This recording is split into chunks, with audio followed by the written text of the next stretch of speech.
champions from the SleeperWire Fantasy Football Show will help you win your fantasy football championship. SleeperWire, Friday, 4 to 6 p.m. Eastern. SleeperWire on Dash Talk.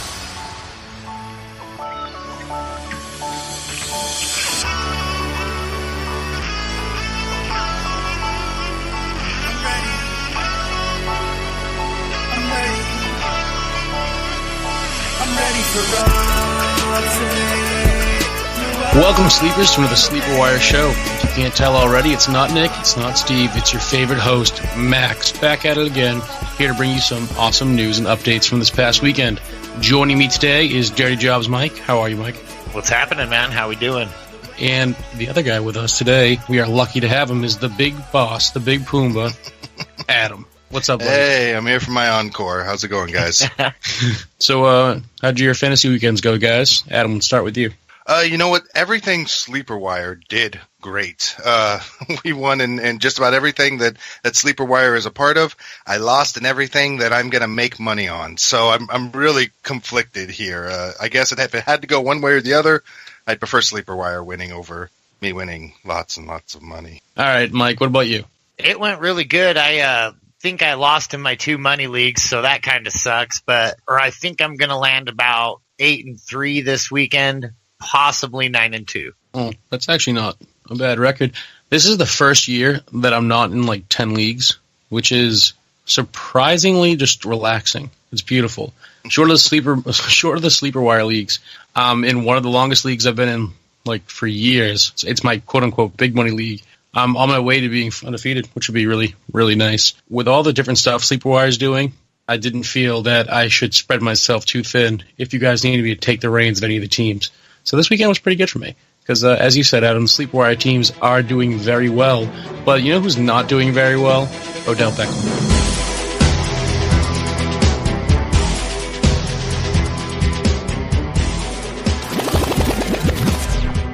He's been injured all week. He's just been limited, and I think he's just going to continue to be limited until we start seeing that flash Odell.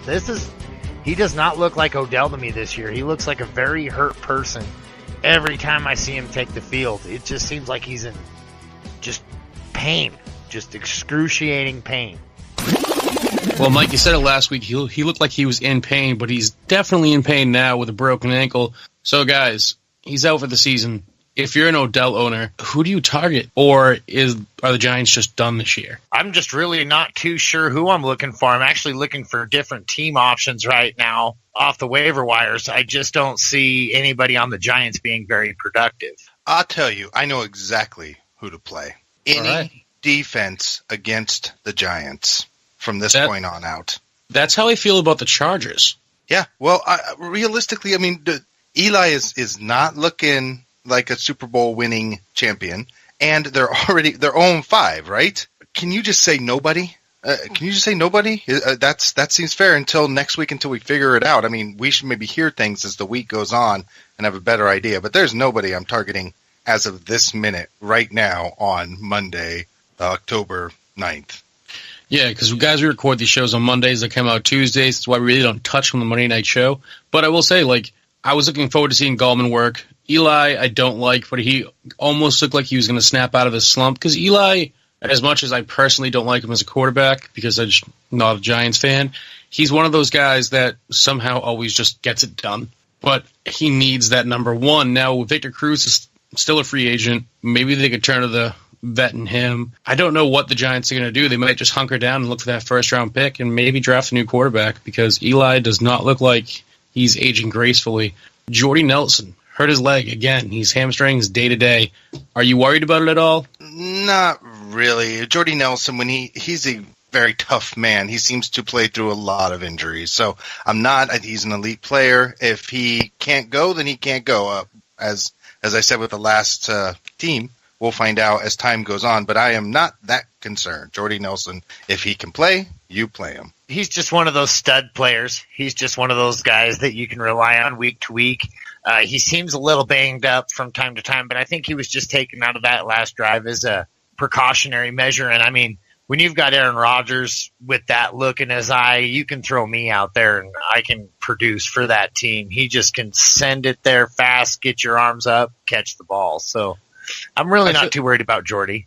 Yeah, I feel like Jordy's a lot like Alshon Jeffrey, or the way I talk about Alshon Jeffrey when I say, like, he's hurt, but he plays. And when he plays, he performs. The thing is with Jordy, he can get really hurt. And that's what we're all worried about. But I do agree. We can all get really hurt. Yeah. But, I mean, he kind of has a tendency to when he gets hurt, he gets really hurt. But, them pulling him out early, I can understand that. Adams was on fire. So why get your big guy hurt? I got no issues with that. Now, do you guys view Adams as a high-end 2, wide receiver 1 going forward, or are you just a number 2? Nelson stays healthy, he'll be a 2. I think if Jordy Nelson gets hurt, he'd definitely be the 1 in that team. Yeah, looking at their schedule going forward, I think that he could be a number 2. Did someone just get attacked by a dog? I am not sure. It sounds like someone got mauled by I feel like that dog or bear or just wild animal does not agree with your assessment, Adam. And I'm scared for Dirty Jobs Mike's life right now. But it's fine. It's fine as long as I'm more right than I am wrong. It's funny. I'm sitting back grinning. I mean, I'm just wondering what the heck's going on with the Wyoming internet today, because I'm not even around my dogs right now, let alone any bears. I just looked around my back to make sure there wasn't like a mountain lion about ready to eat me or nothing, and so far so good. He's wondering what's wrong with Wyoming internet. I'll give you a hint. Right, just the 2 words put together is what's wrong. But let's move on, because we know Green Bay is going to be fine. Honestly, if you have Jordan Nelson, don't worry about it for now. I mean, if you have Adams, good for you. Good job drafting him. Good job trading for him. Now, Devontae Parker's day-to-day. I think with Parker out, everyone on Miami's value drops. I'm talking Ajayi, Landry, Stills, Jay Cutler. Parker has kind of shown that this year, I thought it was going to be Julius Thomas to be Cutler's security blanket because he loves tight ends. But I think Parker now is that situation. Like, he is that guy for Jay Cutler. Now, Mike, what are you doing with any Miami players with Parker potentially being out next week? I think I liked how Julius Thomas is actually starting to get used towards the end of that game. I might actually reach out and take a flyer on him, but I completely agree with what you're saying. The whole team does take a downtick from Cutler wants to throw him the ball. He wants to throw that, and he wants that safety to be able to throw him the ball. That's his Brandon Marshall. That's his Alshon Jeffrey. That's his guy every single time that he can go to. And with him out, I think it just changes the whole dynamic. But I think once he kind of starts feeling a little bit more comfortable hitting Julius Thomas the way he has been, I think you might actually see a decent connection there over the next few weeks. I mean, I hope so. I have Julius Thomas in a few leagues, not necessarily starting him, but I have him because I was hoping for that classic connection that Cutler always has with tight ends. Now, Adam, I know you don't like Jay Cutler. I know you passionately do not like Jay Cutler.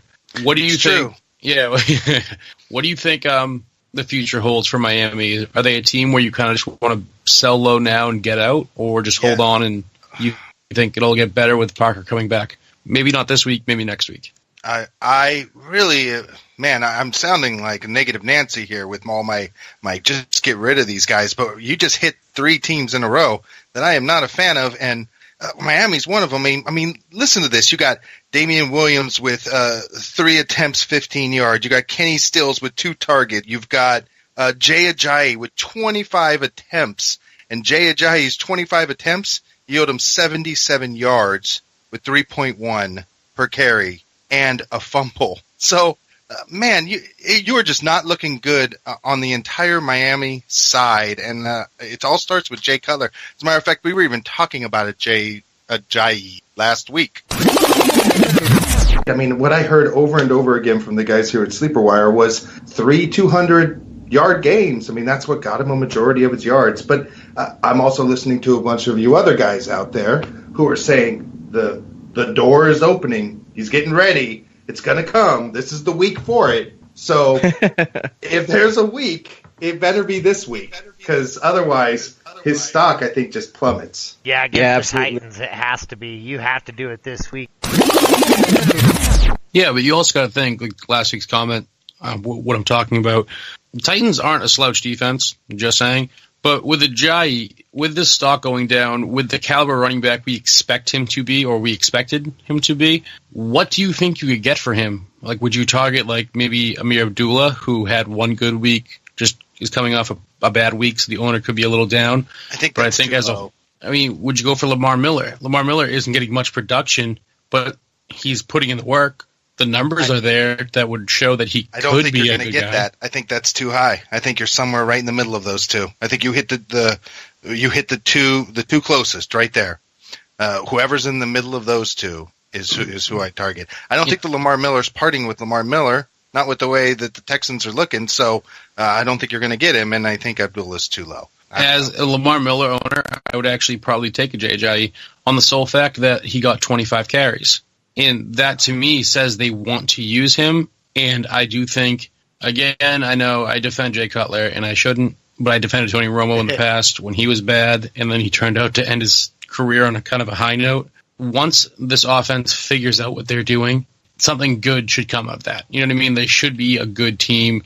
They should work it all out. And wasn't their offensive line coach just fired for doing crack? That was obnoxiously loud. But yes, for doing just that. So you got to think, when you have coaches who would rather party than coach, especially when they're the highest paid and quote unquote one of the best O-line coaches, I mean, that's not good. That's not a good look for the team. That's definitely not good for the team chemistry. Hopefully they bring someone in there that can righten the ship. I think I say this every year about Miami. New coach, new this. I don't know what's going on there, but Ajayi, I feel like, isn't the problem. And if you had, like, if I was going to get rid of Ajayi right now at his current value, especially the way you talk about him, Adam, and the way not just you but others do as well, I wouldn't give you more than Abdullah for him. If I could get him for Abdullah, I would do it in a second. I wouldn't even think about it. Lamar Miller, I'd be definitely tempted because that number, for sure. Exactly, because that 25 carry number shows me they want him to break out. They want maybe him. That's what you're selling him on then. Maybe you're selling him on possible potential, but if you're selling him on past performance, you're not going to get much. He is not looking like the first rounder that you drafted him to be. And we did in the offseason. We said, don't do it. He's going to be this year's bust. And it is certainly looking that way. I mean, isn't it to everybody else? It's looking that way. Yeah, we tried to warn you, and everything of what we warned you about is happening, especially with Tannehill not leading the helm. That's when I really started hitting the brakes on the guy. I did not like where that offense was going, although it is tough to argue with the 25 attempts. 25 attempts, that's a workload. That's the workload that I'm targeting in every single running back that I'm going for. Exactly. And I mean, you got to think, people love Lamar Miller. I am a huge Lamar Miller supporter. I think any fan who's listened to the show that I've been on, like even a couple shows, like if you just started listening to this season, I've mentioned that I love Lamar Miller. He gets 15 to 17 carries a game. On Miami, he got maybe 15 carries a game. So I would probably do that trade, actually. If we were in a league together and I had Lamar Miller and you had Ajayi, I would accept that trade and just hope that it works out in my favor. It's one of those things where time will tell. It's definitely a tough, to see into the future, but it's not looking good for them right now. Let's not spend more time in Miami. I'm sorry, mostly my fault. I ramble. So, Travis Kelce, concussion protocol. He was taken out of the game immediately. This is what happens to the big guys, the star players. They always get knocked out. And when I say star players, talking about star tight ends. Mike, how long do you expect Travis to be out? Next week? 2 weeks? I think he'll be back next week. He's usually pretty quick return on injury. So Charles Clay, who's really emerged this year as being a great tight end for Buffalo. I had no stocks in him. I did not believe in him. He looked really good, and he looked really good. He got a knee scope, and he's going to be out multiple weeks. I'm not sure the exact timetable. With him out, what would be a tight end you guys would think would be still in the wire that you could grab? David Njoku. I've been propping this guy up all season long. He had another big week last week. I think he's being utilized in that offense, and I'm sure he's available in your league. All right, Adam, you got anyone? Austin Hooper. I think he's the guy you're going to want to pick up with the quarterback situation there, looking really positive. I think he is the guy to pick up on the waivers if he is still there. I think that's a great recommendation. I always forget about Austin Hooper, and with Julio Jones kind of slouching. And Snoop being hurt. Yeah, I think that's a great pickup. I'm still, I mean, this is crazy to say, but Croft, what's his first name? Tyler Croft for Cincinnati, the replacement for Eifert. I mean, Eifert's down. I don't like Eifert, and that's the exact reason I don't like Eifert. It's because he's not there. But Croft, didn't have the biggest week this week, but Andy Dalton loves using his tight ends. And this guy has good hands, so if I was in desperation mode, I'd probably grab him. Excellent. Oh, all right, so we just got an update. Charles Clay, likely to miss a month. That's actually not that bad. So 4 weeks, I mean, it's a tight end, so I wouldn't recommend keeping him on your roster for 4 weeks unless you guys have an IR spot, which if you do, bless your commissioner. Definitely a drop, but, keep in the back of your mind, 4 weeks' time, he should be back. He's definitely an integral part of Buffalo's offense. Bilal Powell for the Jets, the magnificent Jets, strained calf. Are we just dropping Bilal Powell now, or are you guys going to hold on to him until he gets better? I feel like a strained calf isn't an injury that keeps you on the bench very long. I think he'll be back relatively quick. I'm holding on. But is the Jets an injury you can hold on to? Yeah, running back is somebody you... All right, my joke went over your guys' head. I was saying the Jets are a horrible team. Just drop Bilal Powell. But there was Elijah McGuire, who kind of just exploded onto the scene week 4 against Jacksonville, was okay last week or this past Sunday. Do you guys think he'd be someone to look at if you are the Bilal Powell owner and you want to, have a weak filler if he's out for a week, maybe longer, and you desperately need a Jets running back? Elijah, show me the money, McGuire. I think you pick him up. I mean, why not? He's on the waivers. Why aren't you picking him up? Dumping Josh Gordon that somebody convinced you to pick up. I mean, you got somebody on your waivers. Never drop Josh Gordon. There's our fearless host, ladies and gentlemen. Dude, I'm saying, Josh Gordon, he has to apply for or he hasn't even applied for reinstatement yet. When he does, if he gets reinstated, who do the Browns have at receiver? Drop Josh Gordon. No one. No, you definitely can drop Josh Gordon. I'm a lunatic, and I have him on my team. My team happens to be undefeated right now, so I'm not going to drop him yet. Until the dust settles. I'll be. But I think there's somebody on your bench you can drop for Elijah. Show me the money, McGuire. So go for it. Why not? I agree. I think the Jets are actually a decent offense, and it's weird to say that, but they're 3-2. They're actually competing in that division right now. It's hard to avoid them when they're getting this kind of production. So if I feel like if Bilal Powell might miss any time, I'm definitely picking up Elijah McGuire. All right. I'm going to keep Josh Gordon on my bench.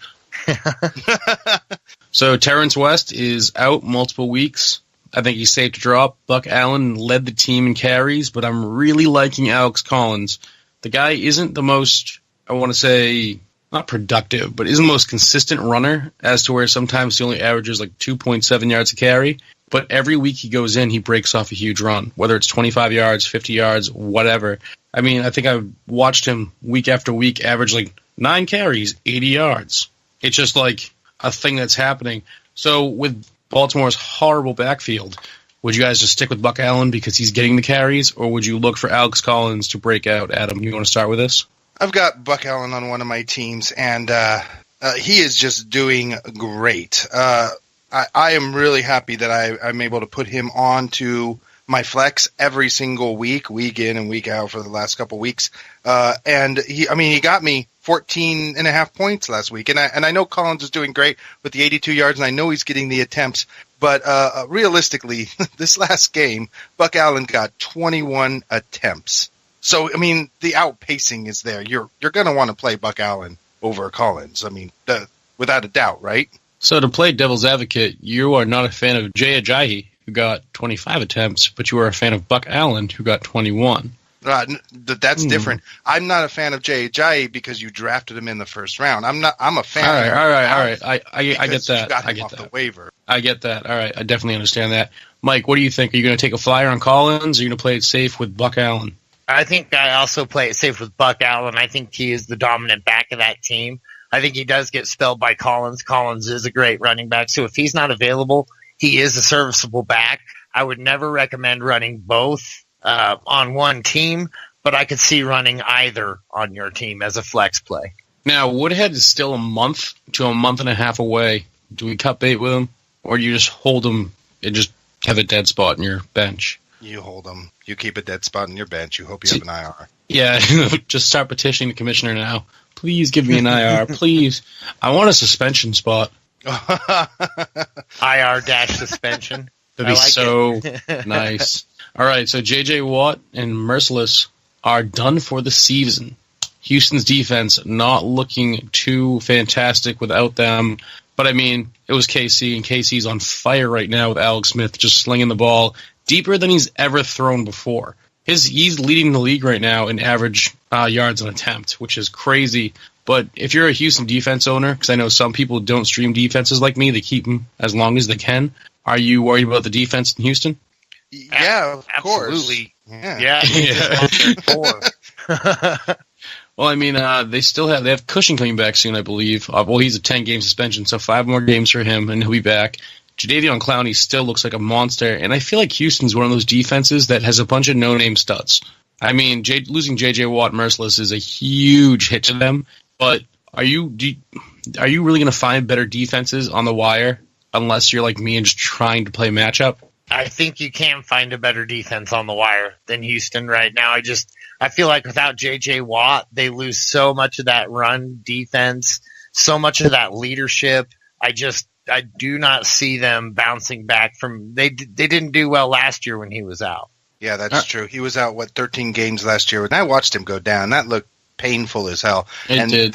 They kept referring to him as a folk hero. I mean, what a story, though. I mean, at the end of the day, you kind of take a step back and you say, all right, this guy, what he's done for people is amazing. You know, he's an amazing person. Stand and applaud and say, you know, fantastic, man. And let's say he doesn't play next year. Let's say this is his last year. He got to run out of that tunnel after doing this amazing thing in front of all those people who were there. So many of them were there for him. I feel like must have been just a great feeling. I feel like JJ's a few more years left in him, and that because all of his injuries, I feel personally, are just kind of like obscure injuries. Like, he just like broke his leg. It's just weird. It's the things that happened to him were just like weird. It's kind of like when Le'Veon Bell hurt his knee. My friend's like, oh, like he's super injury prone, and I was like, that was a really weird break. But like, if J.J. Watt retired this year, like was decided, like, you know what, my body's been through enough, he'd be governor of Texas next year because the people down there love him. I'd move down there just to give him my vote. The guy is a folk hero. Like he's an amazing person, and I hope what the world sees on the outside is exactly what he is on the inside. Because if that's true, that dude is the man. Yeah. As if he doesn't get caught up in any scandal, that would be great for the NFL. That would be really big. That'd be great for everyone. And if Goodell gets fired, that wouldn't hurt as well.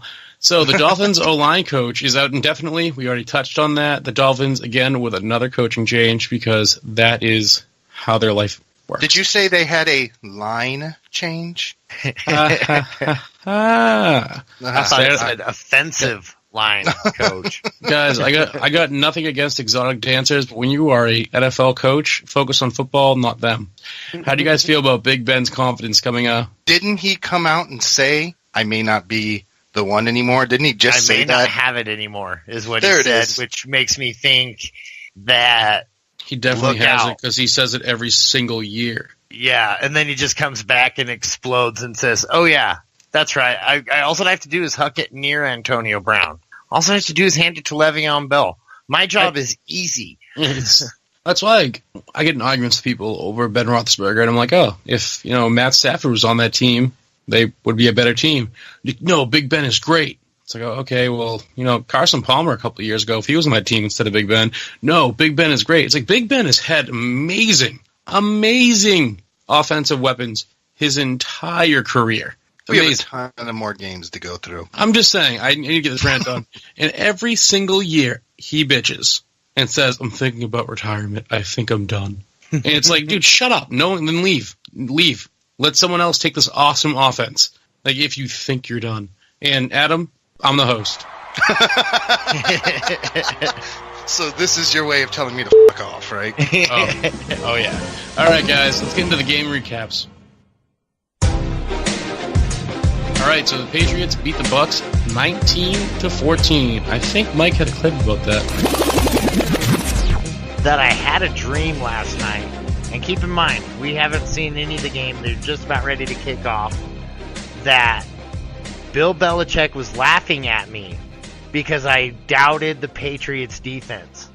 He's like, oh, you think I'm going to allow this thing to happen? So I'm really kind of calling a shocker, and I think that defense is going to shut down Winston. Well, Mike, you weren't wrong. 14 points scored. The Pats looked really good, and that's the last stadium Bill Belichick needed to win in every single stadium. So, bravo to you, Mike, and your dreams. You're watching too much football. That's what I think is happening. When Bill Belichick is angry, yelling at you in your dreams, you're around too much football. But man, I couldn't believe it. That 14 points was kind of gimme too. They kind of let him come back in the fourth. Yeah, man, I think that that was a total shutdown. They made Tampa Bay look bad. They did, but Tampa Bay's defense didn't look that bad. No, Tampa Bay's defense did look good. Which is kind of surprising because there's really no one on their defense that actually impresses me. But, the Pats are a good offense, and they held up. Well, no Gronk, and so he was out. He was injured, but no Allen. That was the surprising thing, right? The backup tight end. I heard a lot of shows saying pick him up, but he did nothing, man. He didn't do anything. So that was surprising to me. Now, Mike Evans, that is surprising, but it's tight ends, and I hate tight ends, and I'm hosting today. So Mike Evans had a bad game, but Deshaun Jackson was targeted quite a bit. Do you think Deshaun's pulling away from Mike Evans' targets and glory? A little bit. I don't really think he's taking away from his targets and glory. What I think he'll start doing is taking away from his coverage and make him actually more of a fantasy viable person, Mike Evans. I think Mike Evans will actually start exploding here now that you got him away from these tougher matchups. Mm-hmm. It's always hard, I get mad at Julio Jones, and that's why I don't like drafting receivers early rounds, because there is so much. If you're Julio Jones, you're double covered, probably triple covered. If you don't have a good number 2, you're screwed. AJ Green, I don't know how he does it when they have no talent around him sometimes. But Mike Evans, he was kind of the guy. He was it. And Deshaun Jackson definitely brings that almost wide receiver 1 presence to the other side of the field to definitely pull away defenders from Mike Evans. So I agree with you, Mike. There's a lot of Mikes in that sentence. Mike Evans should be fine. Now, Dion Lewis, I'm a huge James White guy, but Dion Lewis has been really stepping it up and looking impressive. Would you target Dion on the wire?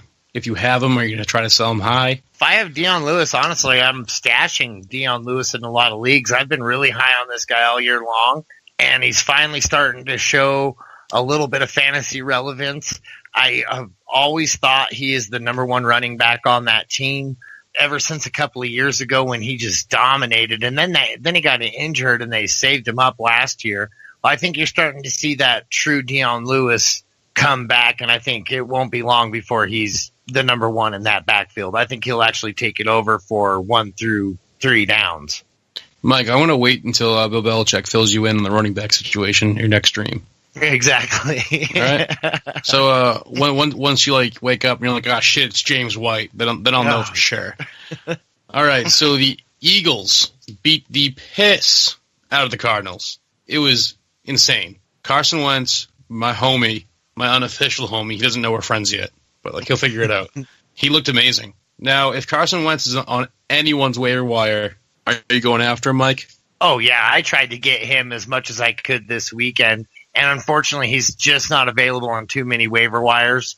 I think people are starting to catch on to the fact that this guy is the real deal. That team is the real deal. They are going to be very tough to beat. They don't even need a running game because he is such a gunslinger. But they have a running game. That's the thing. It's a different guy every week, but they always produce something. Now, Adam, I'm going to pat myself in the back because I was all Carson Wentz is my man. I love him. We have matching tattoos that he also still does not know about. Alshon Jeffrey, who is my other man, my other homie, not looking too good. He's been struggling. Do you think this is something that, he has to learn the playbook and he'll get more involved, or does this spell bad times for Alshon owners? I've been a Jeffrey's owner. I've been a Jeffrey's owner before, and it doesn't seem to work out very well for me with my teams. But I do know that the talent is there, and I think that Wentz and Jeffrey are pretty touchdown dependent. If you look at Wentz's stat line, you're getting 13 and 15 points in week 3 and 4, but 27 points in week 5, and that's because he threw for 4 touchdowns. So I think both of those two are touchdown dependent, and you're going to have to look at the matchup each. Well, I mean, week out. I do believe all quarterbacks are touchdown dependent. All right. Well, some quarterbacks are more than others. If you have Jameis Winston, who's going to run it, if you have Deshaun Watson, Marcus Mariota before he got hurt, yeah. All right, I agree with you. Wentz can move, but yeah, he's going to need those nice, juicy matchups. But when you have a nice, juicy matchup with Wentz, God, abuse it. I mean, we played him in the Pro-Am because the car got hurt, and that was just, that's it. That sealed the deal. Oh, I'm so happy we won that. Now, Blount, Clement, Keon Barner. Barner was actually cut and re-signed to the team. The running back situation is tough there. For me, if it's PPR, I'd start Clement or Barner. Honestly, just flip a coin and hope, because that's all I can say about that. LeGarrette Blount is still the between the tackles guy. He's going to be the end zone guy. So when they have a bang-up matchup, when they have a tough matchup, Blount's going to be your guy. If they have an air-it-out matchup, Clement, Barner should be okay for you. Now, the big thing I want to look at, though, is it really isn't fantasy relevant, but it's definitely NFL relevant. Their right tackle, Lane Johnson, who is one of the best in the league, is in the concussion protocol. Now, I don't know if he's going to start Thursday, so that's against Carolina, so that's something to keep an eye on. If you have a better option at quarterback, you might want to consider it.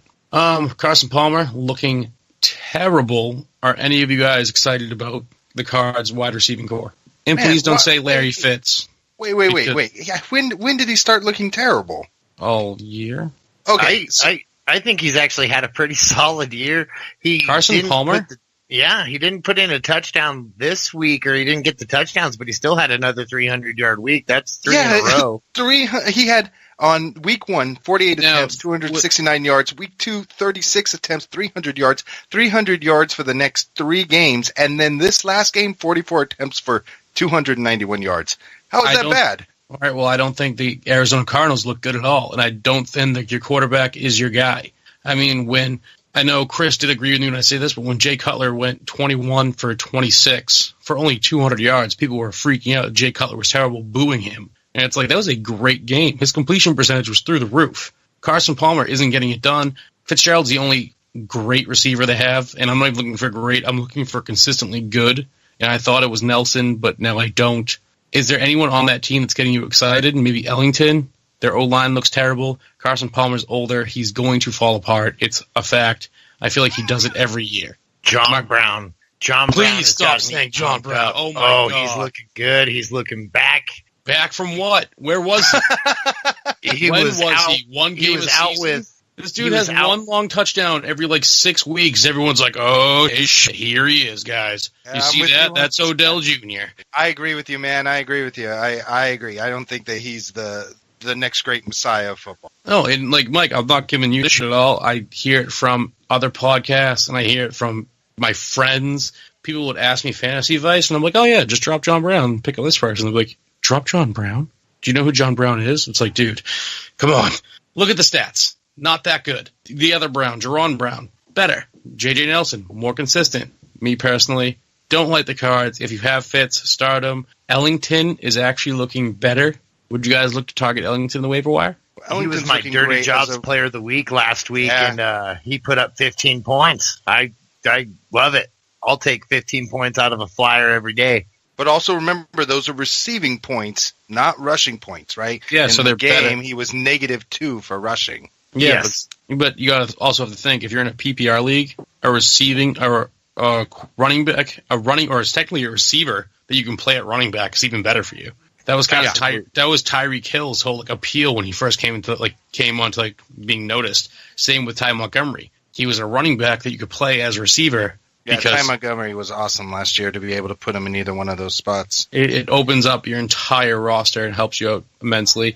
Now, would you target Alshon Jeffrey? Because we're going to talk about waiver wire targets real quick, or just trade targets.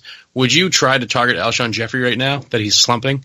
Do you believe the talent's good enough for there to be still meat left on that bone, and maybe the owner's kind of fed up with him? Mike, who would you offer if you would offer? I don't think I would offer for Alshon Jeffrey. I think that he likes his other targets better. So I don't think I'd be offer. I don't think I'd be looking to trade Alshon Jeffrey. So if I'm looking to get rid of him, I don't think you're going to get much. He just hasn't been that productive. Well, it's like, what if someone offered you Cole Beasley, PPR? See, and I think you're too undervalued there. Yes, too undervalued. Devontae Parker. And now you're talking. I think Devontae Parker, Alshon Jeffrey, I think you're looking at a decent split there.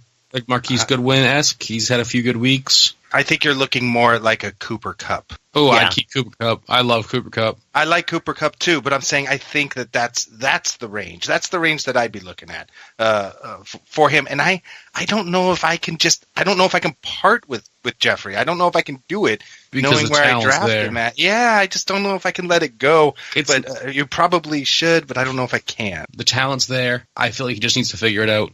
And I feel like he's one of the best receivers in the NFL that gets no love. Well, he gets love, but not as much as he should. You got to remember, this is a one-year deal. He doesn't know the playbook. He'll pick it up.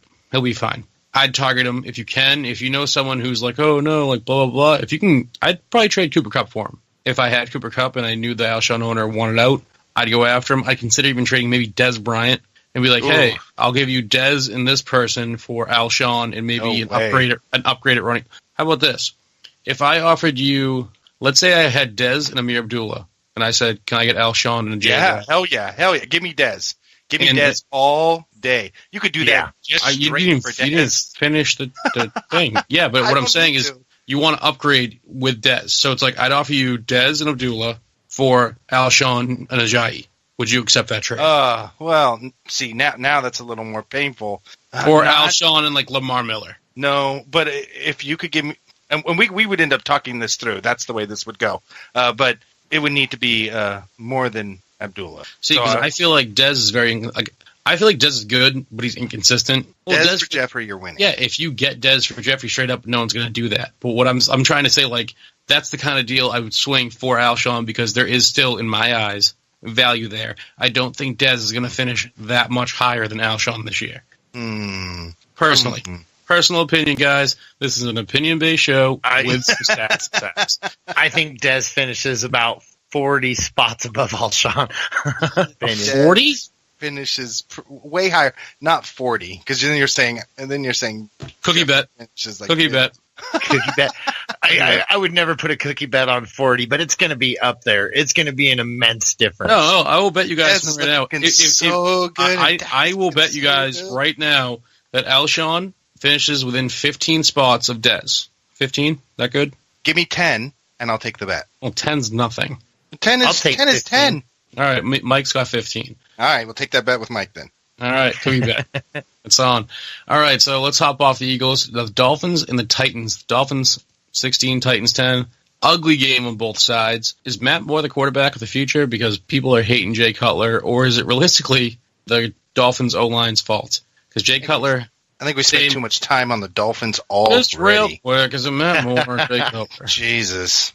Adam Gase said it best. He said, I make the coaching decisions. I don't take popular opinion. I think Jay Cutler rolls out again from here on until they feel like he's not leading them in the direction that they're wanting to go. All right. Titans backfield. How you guys feeling about that? Because it didn't look good. Do you think it was just a bad game? Or I think without Mariota, it's going to be a cluster mess for a while. Yeah, Matt Castle is not an ideal quarterback. I want to say, like, go sign Colin Kaepernick, but at the same time, you don't want to lose your locker room and your team to a new young quarterback. And who the hell wants to pay a filler quarterback $17 million? So on to the Colts and 49ers, 23-26. Colts win it. Brissett, looking like the real deal. He's looking good. Yeah, he is. Now, if Brissett stays on a roll and stays hot and is a gunslinger, and I know this is blasphemy, and I know you guys will yell at me, do you start Andrew Luck if you're the Colts? If Brissett, after the season starting, is looking great, do you just let him finish the season out? Oh, I don't think that's blasphemy at all. I think that's a legit question. Because he's looking really good, and he's doing a lot with nothing. I think if Brissett keeps playing this way, you're heading into that territory. It's weird to think because Andrew Luck, the talent is there. No one's saying he's not a great talent, but he's so injury prone and he can't get it done with his Colts team because they're so bad. But Jacoby Brissett can, which is kind of weird. I know it's the 49ers, but it's just he's making things work. Now, Brian Hoyer actually looking like a decent quarterback. Do you guys think this is solely matchup based because of the Colts, or Mike, what do you think? I think Brian Hoyer was serviceable this week. I think he's a good streamer flex type of guy. I think that because it was the Colts, that was a reason that he looked pretty good this week, though. All right, so T.Y. clearly had a great game. Jacoby Brissett slinging the ball out there. Now, I know what I just said, but until Andrew Luck comes back or whatever happens, is T.Y. kind of a guy you're only comfortable starting when they're going against bad defenses, Mike? Yeah, the matchup. The matchup has to be there for me to start Brissett. I'm talking about T.Y. You're talking about T.Y. Oh, T.Y. Yeah, well, T.Y. too. I feel like both of them fall on the same plane. If Brissett doesn't have a good day, T.Y. doesn't have a good day. Very true. So wait. I got to talk about this real fast because there was a bet between me and Mike, and we need to go to this clip because I got a bone to pick here. Okay, well let's make this like let's make this fair. I think he gets better than 20 points in a PPR. Okay, I will definitely take that. So bet. it doesn't have to be a 2-touchdown variable. I mean, if the guy goes off and catches like 20 catches for 180 yards but never gets in the touchdown, I want to be protected still. 20 points is. All right, this is some bull right here because here's what happened. The original bet was 2 touchdowns and over 20 points. And then I was like, oh, well, okay. And he was kind of waffling on it. And instead he said, well, just give me the 20 points and because I don't want this crazy stat line.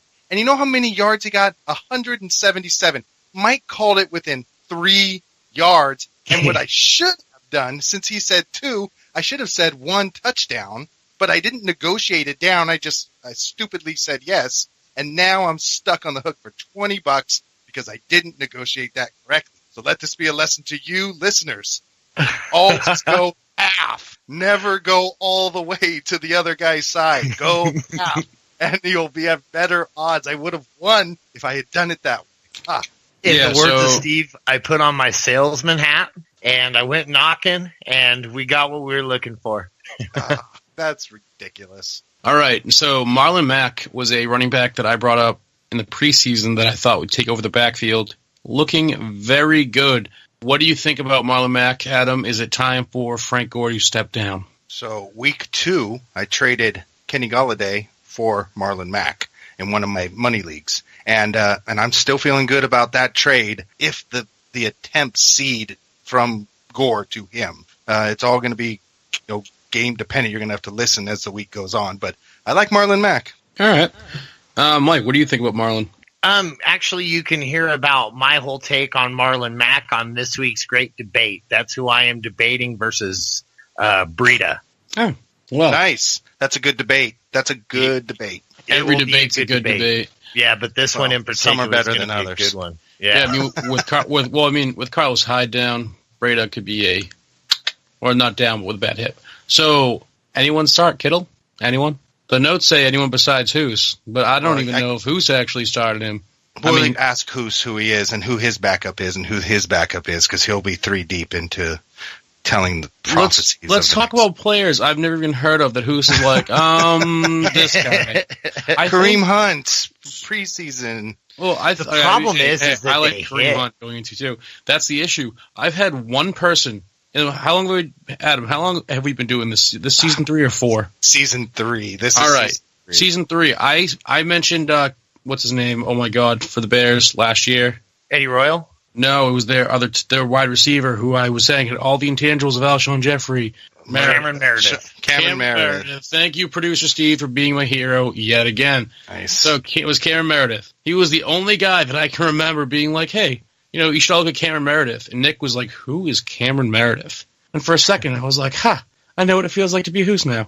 Because he hit, and I was pumped.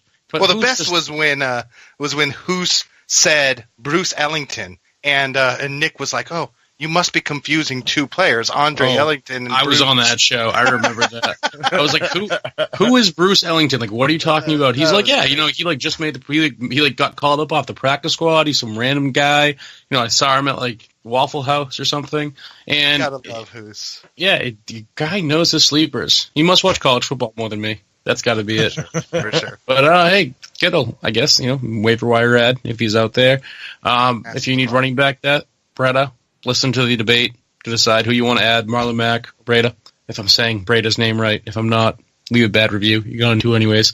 So, Jets versus the Browns, terrible game. Jets win it 17-14. I mean, honestly, who cares?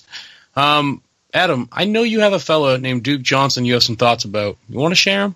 Yeah, so last week we were talking about Duke Johnson, and Mike and I both agreed I'd play Duke Johnson over Isaiah Crowell, and that was a good call. That was another one that SleeperWire got right.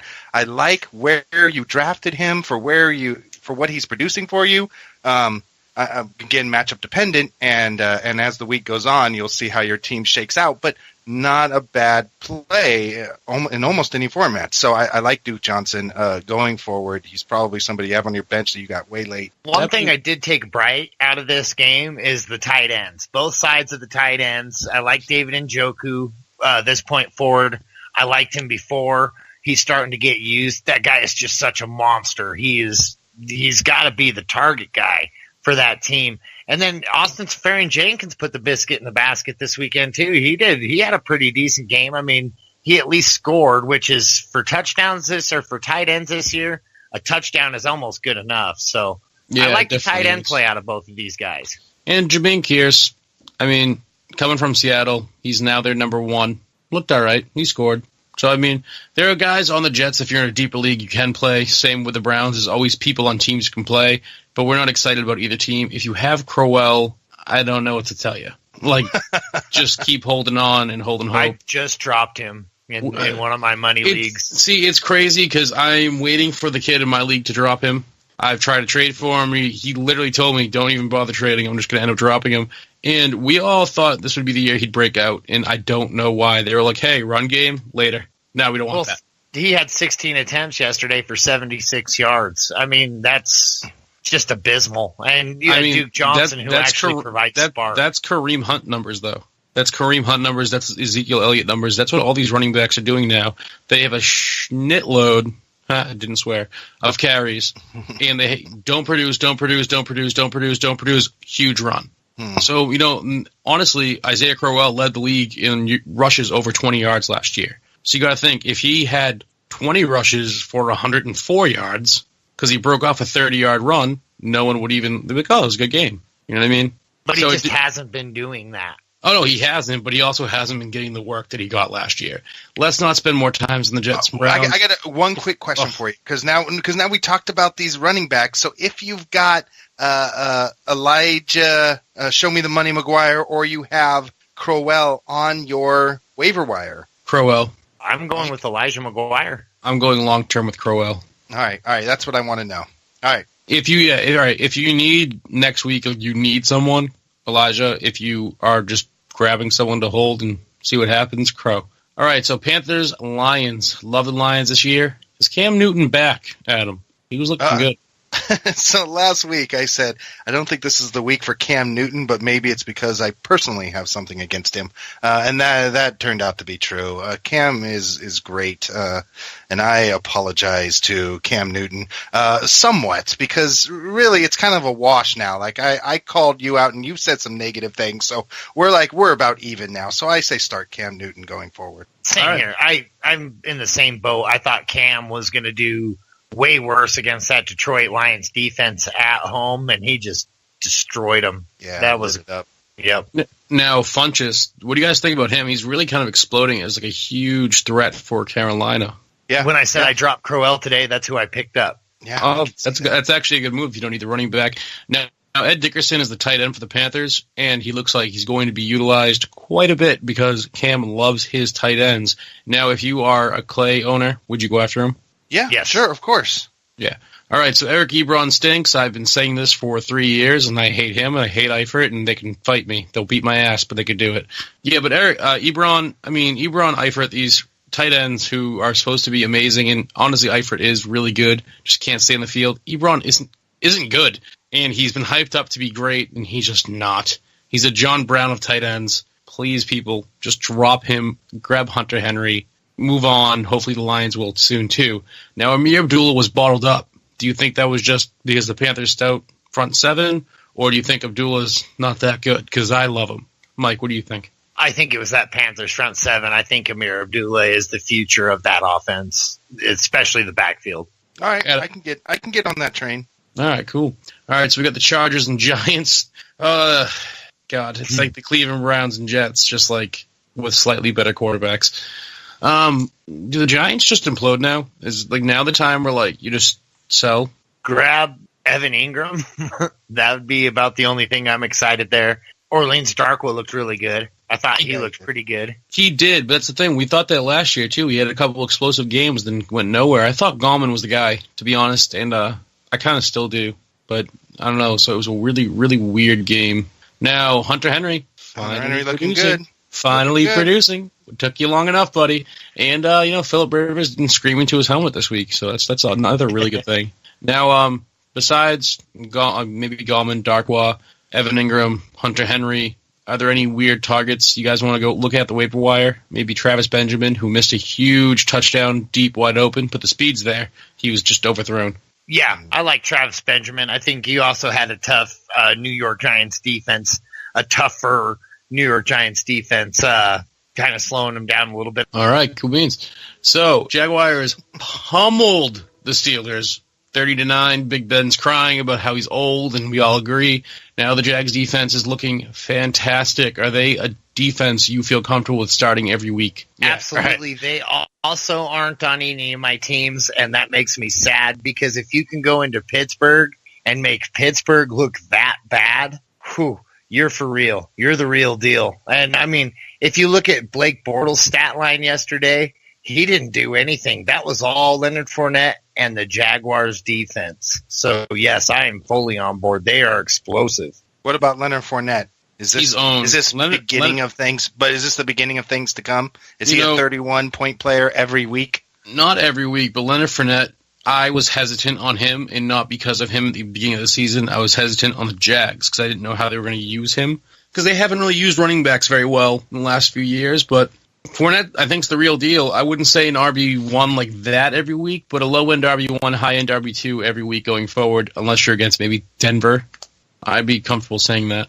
Yeah, kudos to Tom Coughlin for really turning that organization around. You can definitely see his mastermind has definitely taken a hold of that team. Yeah, a team where I own Fournette. Turn your head and Coughlin. Clever.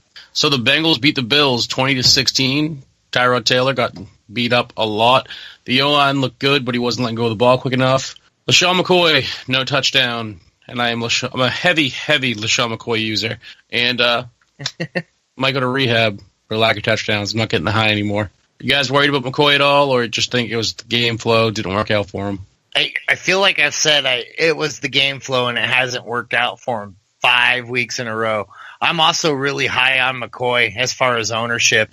I can't think of any more players that I have than LaShawn McCoy and Odell Beckham, so I was really hurt. Yeah, that hurt really bad for me. Man, I just do not know what is going on, but you got to think this is the week. I'm not looking to trade McCoy. I'm thinking if you don't have McCoy in a lot of your leagues, right now would be the time to try to go grab him.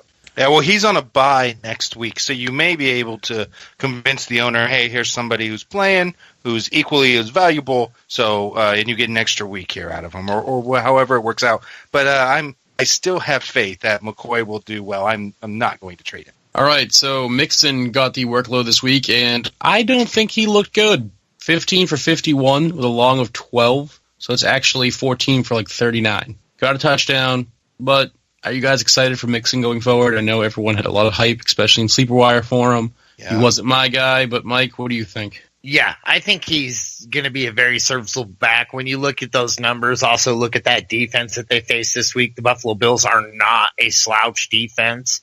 So putting up numbers like that against the Bills, to me, that actually leads me towards thinking you're probably going to be a formidable, serviceable back from here on out. Serviceable back, I hope he does better for him. You know what I mean? Wish him the best. Cincinnati's defense is actually looking really good. They've kind of held their stuff together. Their offense is shaping up. Would Andy Dalton be a quarterback you'd be interested in looking into on the waiver wire?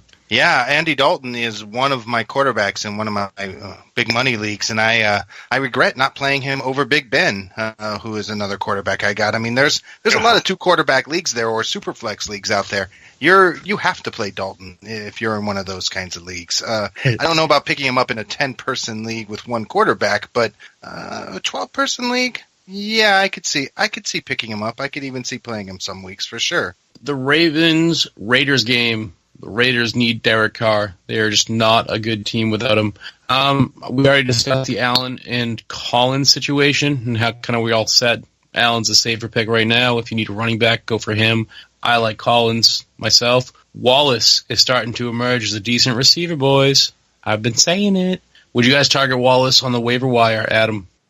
Mike Wallace, yeah, absolutely. He's been doing great. We start, again, somebody else who we started in the Pro-Am and started with confidence and got you 16 points. So I like him a lot moving forward. Now, Mike, what do you think about the Maclin-Wallace situation? If you have Maclin, do you look to grab Wallace, or are you just going to hope Maclin emerges as the number 1? I think Maclin was definitely the most targeted on that team. It seems like that's Flacco's first look.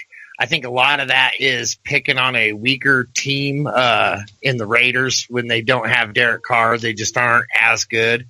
So I think a little of it has to do with that, but I still feel like Wallace is the lesser of the 2. Okay. I could agree with that. I mean, I do love Maclin. I loved him last year in KC. But Mike Wallace, I don't know. There's something about him. I think the guy's awesome. The Seahawks beat the Rams 16-10, but Goff looked really good. Gurley, bad matchup. I'm not going to say it was bad on him. What do you guys think about Todd Gurley? Like, you're fine starting him going forward, right, Chris? I mean, Mike? Yeah. Yeah, you got Jags, Cards, Giants, Texans coming up. I think Seattle's probably the more formidable out of the ones. The Jags, I think they might be real deal Holyfield there, too. I think that's going to be a huge challenge for him this week.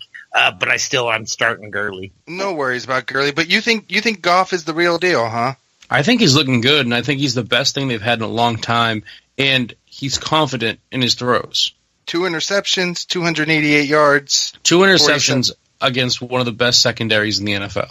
Oh, that's fair. I watched the highlights from this game, and, man, there was quite a bit of defensive play in this game. A lot of Seattle just ruining his day.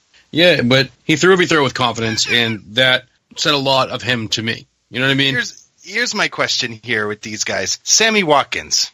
Yeah. What do you do with Sammy Watkins? Sammy Watkins had the targets. He just wasn't getting the catches. He was just barely missing Watkins, but he was still getting some of those red zone targets. I think this week was a fluke. I think Seattle coming to Los Angeles is always a tough game. Those guys always play each other really tough. I think that's what you were seeing more this weekend. I think Sammy Watkins will be a fine play point forward. See, but right now, I like Goff. I think he's a very good quarterback, but I think he's very young and he doesn't know how to get the ball to the number 1 yet. I'm starting to agree with you, man. I feel like Kupp is going to outscore Sammy by the end of the season. I think that wouldn't shock me. Talent. I don't think he's a better talent. I think the opportunities are better because Jared Goff can't throw very well into double coverage right now. When Andrew Luck throws into double coverage, he's doing it with an art form. You know what I mean? Like that ball is getting placed in a spot where no one else can get it. When Goff does it, he's just chuck and pray. So it's less of Sammy Watkins not being a talent and more of Goff not being ready yet. So do you start him? Or is this tempered expectations? I'm starting Jeffrey over Sammy, or I'm starting Kupp over Sammy, even, or somebody else. It's matchup dependent. I mean, if you're going against Colts, Sammy Watkins. If you're going against a weaker defense, Sammy Watkins. If you're going against the Chargers, where it's going to be a high-score game, Sammy Watkins. But if you're going to go against the smash mouth defense, I wouldn't even look Sammy's way. Because he was just dropped in our league of record. I'd probably grab him. But yeah, that's me. All right. I did not know that, and I am making my waiver moves as we speak. Well, the waiver will be edited, so I get Sammy Watkins, so don't worry about it. That's so fair that you're the commissioner, you cheating bastard. Guys, if you're the commissioner, you get 1 cheat per year. Just remember that. So that is not true. That is not true. Make it a good one. That is not true. 1 free cheat. One free cheat. With the Seattle Rams game, I think we kind of, your starters are your starters, your studs are your studs. The running back field for Seattle still looks bad, so I'd still avoid it. Baldwin didn't have a great day, but I feel like he'll be fine. He'll bounce back. Yeah. Russell Wilson, I think he had kind of a bad game. I think Doug Baldwin kind of had a bad game. I'm not really counting on that to take on moving forward. I think those guys are still going to be fine plays. Again, I think a lot of this has to do with that division rivalry matchup between these two teams. Yeah, I agree. All right, so the Packers-Cowboys, great game. Great game. Packers won 35, the Cowboys 31. Aaron Jones, what do you guys think of him? I mean, Ty shouldn't be out too long, but what do you guys think of him? Ty should be out a little bit longer, hopefully, because he shouldn't get that job back, in my opinion. That's how good I thought Jones was. Yeah, wow. Jones looked really strong. And one of the things we talked about was that Williams only got the one carry, got injured, so they probably would shy away from him. And that's what you guys recommended during the blitz after it was announced that Aaron Jones was going to be the lead back. And I agree. I think he looked strong. He did really well. 125 yards, 19 attempts, 6.6 per carry, and a touchdown. Probably put you in a really good spot if you picked him up off the waivers and threw him in your flex. Definitely. So Randall Cobb, Martellus Bennett, are they worth it? Aaron Rodgers has never been really a tight end kind of QB. Cobb is definitely the third wheel right now. If Nelson is healthy, are you keeping Cobb on the roster? Yes. I think there's enough room for 3 or 4 mouths on that team, and I think Cobb fits in on that just right at the tail end, but he's still in there in my opinion. What do you think, Adam? Cobb, I'm not very confident in. I mean, one of the guys that really shined that was your recommendation, Mike, was Cole Beasley. Are you putting Cole Beasley into your lineup? I like Cole Beasley and Dak Prescott. And yes, the Cowboys lost, but look how much better they did when they get Cole Beasley involved on that offense. Dez Bryant has a better game. Ezekiel Elliott has a better game.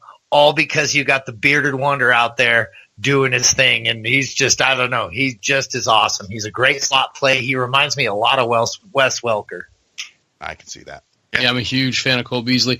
Get a PPR, I almost feel like Beasley's almost a flex start every single week. Now, Dak Prescott looked fantastic. Is he someone you guys looking to start every week? Yes, absolutely. Yeah. I think Dak Prescott, with his rushing value, yes, you have to start him every week. Seeing him go throw to throw with Aaron Rodgers and watching it it's just reminded me of so many Cowboys-Packers games in the past.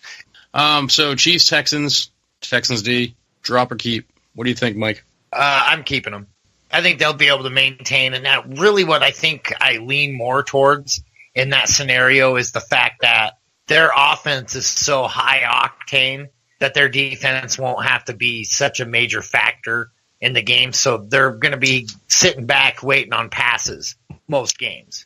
Yeah, and their secondary is still fine. And they're not really facing any high octane offenses coming up. So I like their schedule. That would be the reason I'd keep them. But I do think the loss of J.J. Watt really hurts them.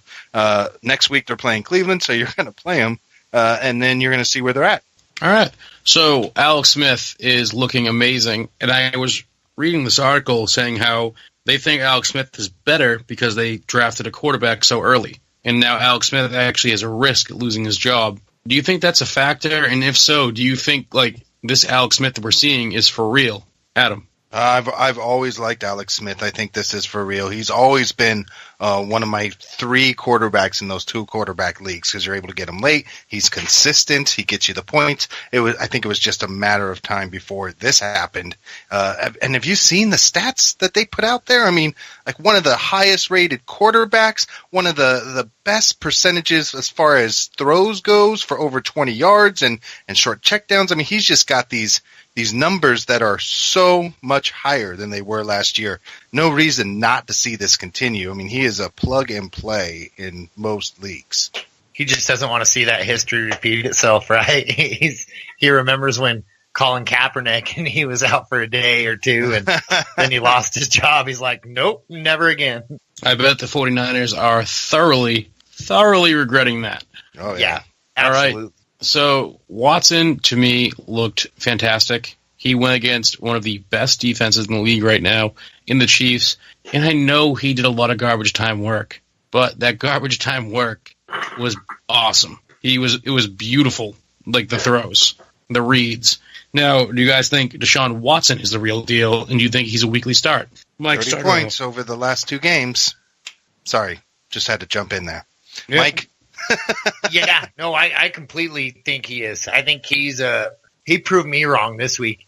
I actually sat him on the bench in one of my leagues because I was like, man, Chiefs, they're just too good. But he proved that he is a startable quarterback every week. And, man, he is fast. He is accurate. I really was impressed. Yeah, he just kept composure the whole time. Like, nothing fazed him. When there was no time, like, seconds left on the clock, and there was no way they could win, he was like, yeah, I'm getting a touchdown. Like, I don't care. Like, I'm going to leave with better numbers. And it was nice to see. Now, Fuller, huge game. Now, do you think with Fuller back, do you think Hopkins is going to kind of emerge more, Adam? Well, I tell you what, I talked about Hopkins last week, and I want to get your guys' opinion on this because I think I was right. If you can get Hopkins, this is it. This is your last chance right now, like today. Do you agree? Last week was it. Hopkins owners aren't parting with him from this point on. 4 receptions and 3 touchdowns. Yeah, that ship may have sailed. I mean, you can still get him, but it's going to cost you. I mean, it's going to cost you a Julio Jones. It's going to cost you a LaShawn McCoy, something to that magnitude. I mean, yeah, Hopkins looked great. I wouldn't go after him for that price, but personally, just me. Fuller looks huge. Fuller looks great. If you got him on waiver wire, good for you. I got Willie Snead. I'm hoping he works out for me. Hoping it's the same kind of situation. Anything else you guys took out of this game? I know Devonta Foreman really didn't do much. LaShawn McCoy led with snaps. Kareem Hunt had a very Ezekiel Elliott game. And Charkandrick West vultured touchdowns. Is Charkandrick West now an ad? Like, that got me so mad as a Kareem Hunt owner. Keep in mind. Mike, you looking to pick up Charkandrick West? I actually was I'm in strong consideration of, just because they're using him more on the passing downs, and that's, to me, pretty much what was making Kareem Hunt so effective, is he was getting those big, long passes. I don't see that they continue to use Charkandrick West in that format, just because I feel like Hunt is the better back there, but they also just can't hand it to Hunt every single play. So I think Charkandrick West would actually be a decent waiver wire ad. Adam, you looking for him? Meh. Yeah, man. Maybe. I don't want to brush him off. Sure, he's good. You can pick him up on your waivers, but I think this is an outlier. You're not going to get 2 touchdowns out of him every game. I mean, right? It's just not going to happen every game. No. All right. So no, I'm saying some production. I'm saying, maybe 6 to 8 catches, count on about 40 to 50 yards, and the occasional touchdown would be more where I was leaning. So he'd be a solid flex for you. Yeah. Absolutely. A deep flex, I could see that. All right. Well, guys, I think we talked about enough football today. I don't think it's possible either, honestly. I was actually joking around with the idea that maybe we should do like a once a week or once a month, like 4-hour show where we just talk about football, but like jump around. You know what I mean? Like no set list, just kind of talk like, oh, what do you think about this? And then like watch Who's Tirade for 30 minutes and not care. And then listen to me bitch for an hour about some play call I didn't like and then not care because we have so much time. I feel like that'd be really fun. If you guys think it'd be fun, hit us up at SleeperWire.com. Just submit an email saying, hey, that sounds sick. Do it up. Max, do a whole show by yourself because you're so awesome. And that'd be really great. But that is it for today's show, guys. Please keep in mind we do this all for our friend Rob. If you please go to his GoFundMe and spare some pocket change. If you donate what you'd spend on tomorrow's coffee, anything helps. He's a great guy. His whole story's there. An active member of our football community. He suffers from chronic Lyme disease, and he's trying to raise money to save his own life. And if you just check out his GoFundMe, it's GoFundMe.com/RobJR. You can read his whole story. He's an amazing dude. Please donate if it's something you can do. Every cent of this goes to helping Rob. Yeah, every cent, and that's the end game. Adam, do you want to tell the lovely listeners where they can find you? Show you some love? You can find all 12 champions of SleeperWire. They're online all the time, ready to help you on the SleeperWire channel on SleeperBot, on the SleeperWire channel on the Fantasy Life. We are on Twitter on the SleeperWire Show. We are on Facebook as SleeperWire. You can find Dirty Jobs at Dirty Jobs. You can find Max at MaxSW. And, of course, you can find me at SleeperWire. That is on the SleeperBot app. All right, folks. It's been real. It's been fun. It's been way too much fun. For Mike and Adam, I'm Max. See y'all next time.